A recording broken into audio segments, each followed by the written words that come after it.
स्वागत है आप लोगों का इस वीडियो में। अच्छा क्वेश्चन है ये, देखते हैं क्या कह रहे हैं। दो दो छोटे छोटे बॉल्स हैं ए एंड बी। ठीक है, तो यहाँ पर ए और बी बनाया गया है, क्वेश्चन में भी दिया गया है। दोनों की मास स्मॉल एम है, तो बहुत छोटे से बॉल है, तो मैं उसको थोड़ा सा बड़ा गोल ऐसा बनाया हूँ। और वो दो एंड एक लाइट रॉड मतलब कि उसका मास को नेग्लेजिबल लेना है, मास आप जीरो ही ले लो, है ना। तो एक रॉड है, उससे कनेक्टेड हैं ये, जैसा कि आप यहाँ देख सकते हैं।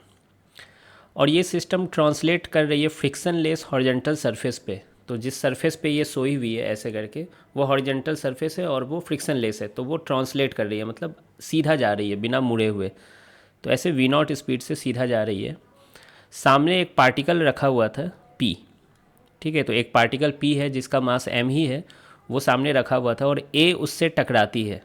ठीक है, तो टकराने के बाद ये तीन चीज़ें पूछी गई हैं। लीनियर स्पीड क्या होगा ए एंड बी का, वेलोसिटी सेंटर ऑफ मास का क्या होगा, और एंगुलर स्पीड सिस्टम का क्या होगा आफ्टर द कॉलिजन के बाद।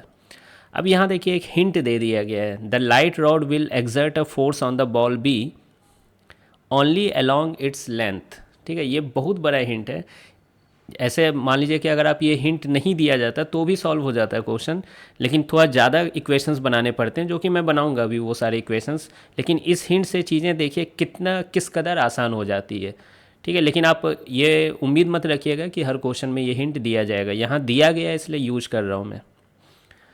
तो देखिए, light rod will exert a force on the ball be only along its length. मतलब ये जो बॉल बी है और ये रॉड है, तो ये सब जो कॉलिजन सब हो रहा है, इसकी वजह से जो फोर्स लग रही है वो अलोंग द लेंथ ही लग रही है। ठीक है, ऐसे फोर्स लग रही है। तो देखिए एक रॉड है, ठीक है, ये रॉड ही है। एक तरफ से फोर्स अगर ऐसे लग रही है, ठीक है, मान लेता हूँ मैं ऐसे लग रही है, ऊपर भी आप मान सकते हैं, तो इधर से फोर्स पक्का इधर लगनी चाहिए, तभी तो नेट फोर्स जीरो होगा इस पर। अब क्वेश्चन है कि नेट फोर्स जीरो क्यों होना चाहिए। देखो, net force equal to mass into acceleration होता है। अब ये रॉड ही मासलेस है ना, बोला गया है लाइट रॉड है, तो इस पर नेट फोर्स क्या होना चाहिए, जीरो ही होना चाहिए।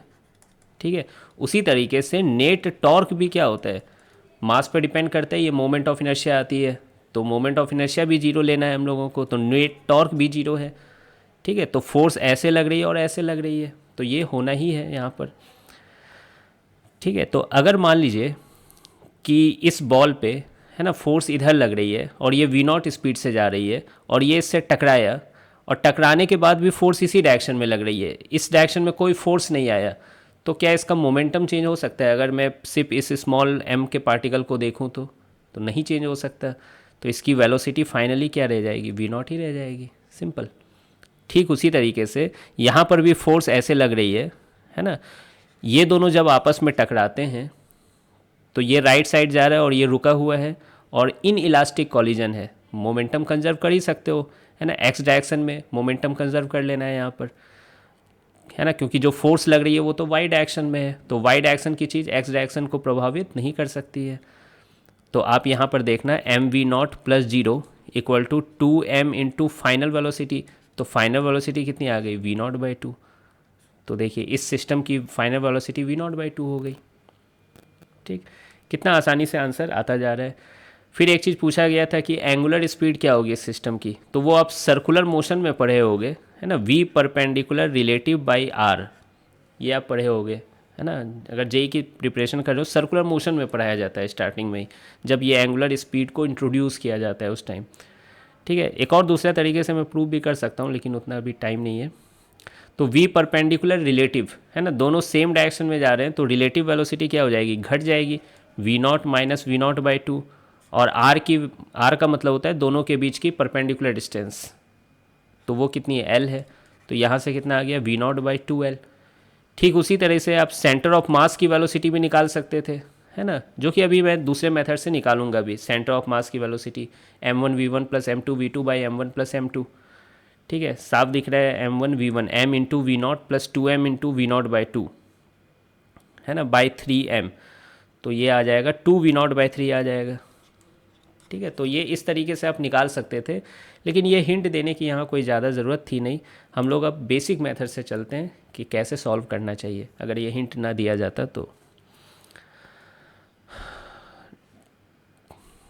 तो देखिए ये वी नॉट जा रहा है, मैं क्या माना हूँ, सेंटर ऑफ मास को यहाँ माना हूँ। क्यों यहाँ सेंटर ऑफ मास होगा, क्योंकि यहाँ 2m पार्टिकल 2m मास हो जा रही है ना फाइनली, दोनों जब चिपक जा रहे हैं कॉलिजन के बाद, तो सेंटर ऑफ मास इसके फेवर में नीचे आ जाएगा, है ना। पहले मास m था तो सेंटर ऑफ मास शुरू में स्टार्टिंग में यहाँ रहा होगा, लेकिन जब ये मास m भी इसके साथ सिस्टम में आ गई तो फिर सेंटर ऑफ मास नीचे आ जाएगा। अब ये सेंटर ऑफ मास कितना ऊपर होगा ये हम लोग निकाल सकते हैं, वाई सेंटर ऑफ मास कैसे, m1 y1 plus m2 y2 by m1 plus m2, ठीक है। तो m1 y1 इसको ले ले रहा हूँ मैं, और इसकी y1 क्या ले लेता हूँ, 0 ले लेता हूँ, है ना, इसको ओरिजिन ले लो। तो 2m into 0 plus m into L, है ना, इसकी कोऑर्डिनेट क्या हो जाएगी, 0 कोमा l हो जाएगी, m into L by m1 plus m2 यानी 2m प्लस m।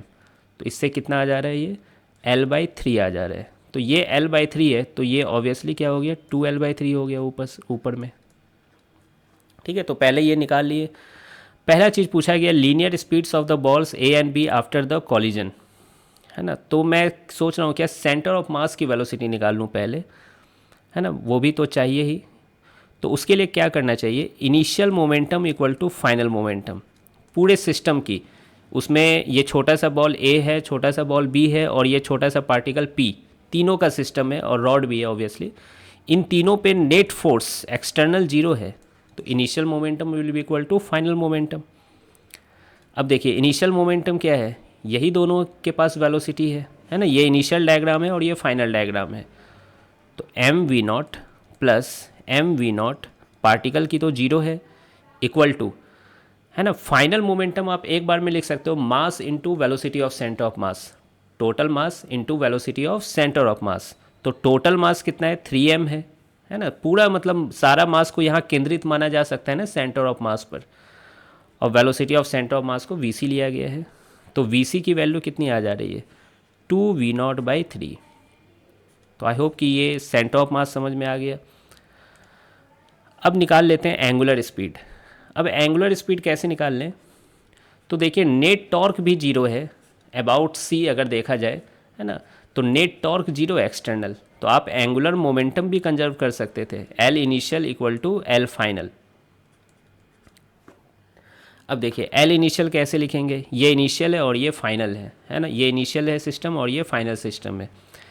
तो देखिए इसकी एंगुलर मोमेंटम इस सेंस में है, ठीक है, और इसकी एंगुलर मोमेंटम इस सेंस में है, तो दोनों अपोजिट सेंस में है, तो घटेंगे। जीतेगा कौन, ऊपर वाला जीतेगा, क्यों, ये mvr होती है ना, r की वैल्यू ज़्यादा है यहाँ पर, ठीक है। तो देखिए mv0 इंटू 2l/3, है ना, अगर आप वेक्टर फॉर्म में लिखना चाहे तो ये माइनस के कैप में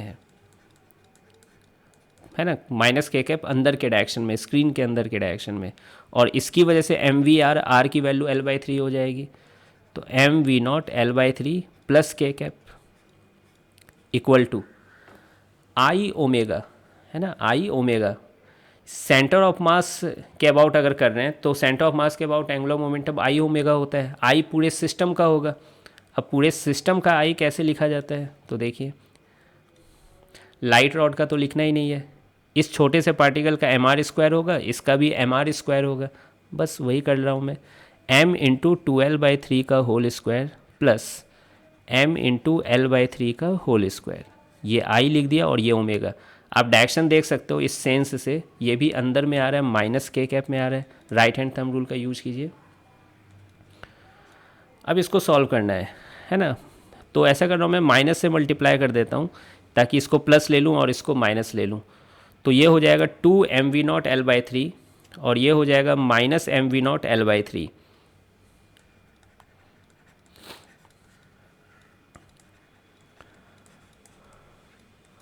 और इन दोनों को अगर जोड़ा जाए तो ये 4 हो जाएगा ऊपर और 1 5 हो जाएगा, 5 ml²/9।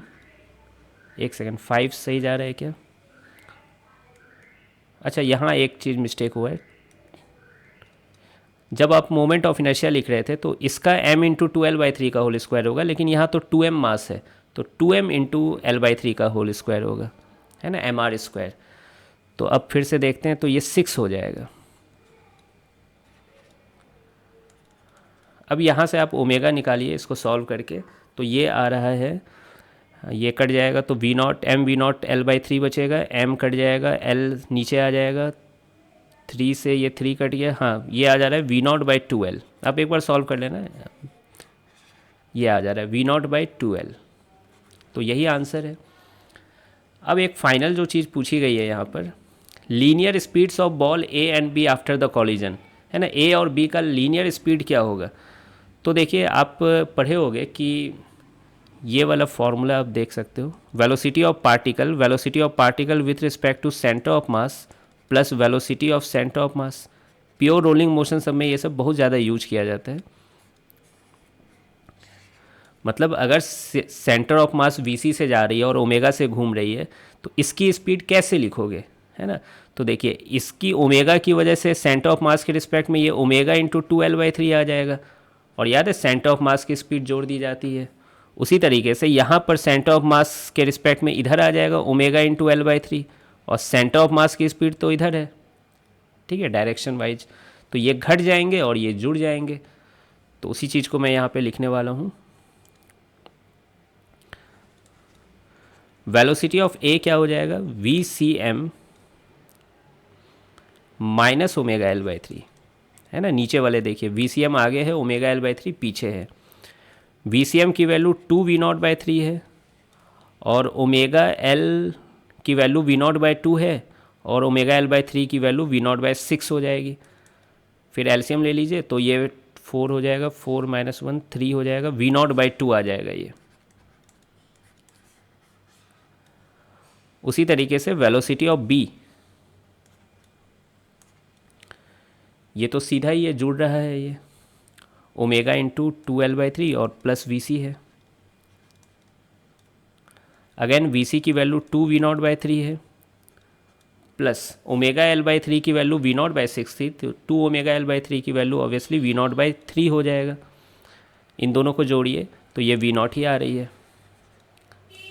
तो आई होप कि आपको ये सॉल्यूशन समझ में आ गया होगा, है ना। ये मोमेंटम कंजर्वेशन करना था, एंग्लो मोमेंटम कंजर्वेशन करना था, है ना। बाकी अगर हिंट का यूज कर ले तो वो तुरंत ही आंसर आ गया था बहुत पहले ही।